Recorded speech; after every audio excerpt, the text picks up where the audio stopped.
আমার থেকে বেশি ব্লেসড এই ক্ষেত্রে কাউরে দেখি না। ফার্স্ট অফ অল আমার পরিবার, আমরা 6 ভাই বোন, আমি সবার ছোট। আমার বড় ভাই উনি বাংলাদেশের একটা বিখ্যাত কামিল মাদ্রাসার প্রিন্সিপাল এবং বাংলাদেশ খুবই নাম করা একটা মসজিদের খতিব। আচ্ছা।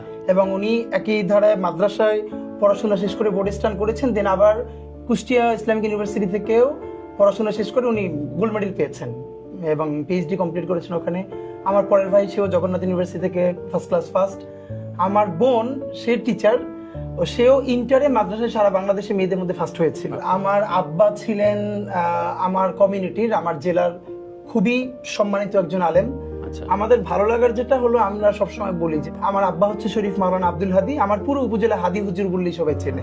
এবং আব্বার নামটা আমার নাম এখন পরিচিত হয়ে গেছে, আমার নামটা ছিল ওসমান বিন হাদি। আচ্ছা। তো এই যে সবাই এখন হাদি বলেই আমাকে চেনে, মেনলি হাদি আমার আব্বার নাম। তো এটা আমার জন্য খুব আনন্দেরও। এই জন্য এমনি দেখবেন যে আমার যারা আগে চেনে, আমার ফ্রেন্ডরা ওসমান নামে ডাকে, আর শেষে এখন লাস্ট নেম হিসাবে সবাই হাদি ডাকে।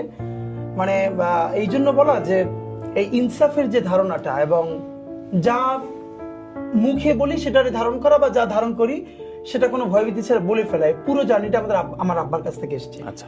আমরা ভাই বোন অলমোস্ট সবাই এরকম একদম। মানে ইভেন আমার এটা অনেকে ওই যে আমাকে একবার বরিশালে একটা, আমি তখন আমি নাগরিক কমিটিতে ছিলাম এনসিপি হওয়ার আগে, তো বরিশালে একটা প্রোগ্রামে গিয়েছিলাম, আমাকে প্রায় 10 থেকে 12টা নাম্বার থেকে হুমকি দেওয়া হলো।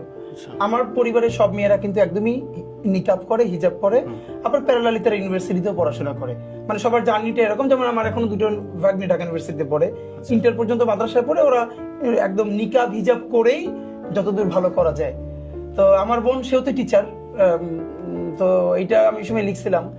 তো আমি যখন আমার উপজেলা থেকে বরিশাল শহরে আসছি প্রোগ্রামে, তো সবাই আমাকে বলছিল প্রোগ্রামে না যায়, এরকম থ্রেট। তো আমি বলেছি না যাবো। তা আমার বোন একটা বড় বাংলা বাসা থেকে নিয়ে ব্যাগের মধ্যে সে আমাকে নিয়ে বরিশাল চলে আসছে।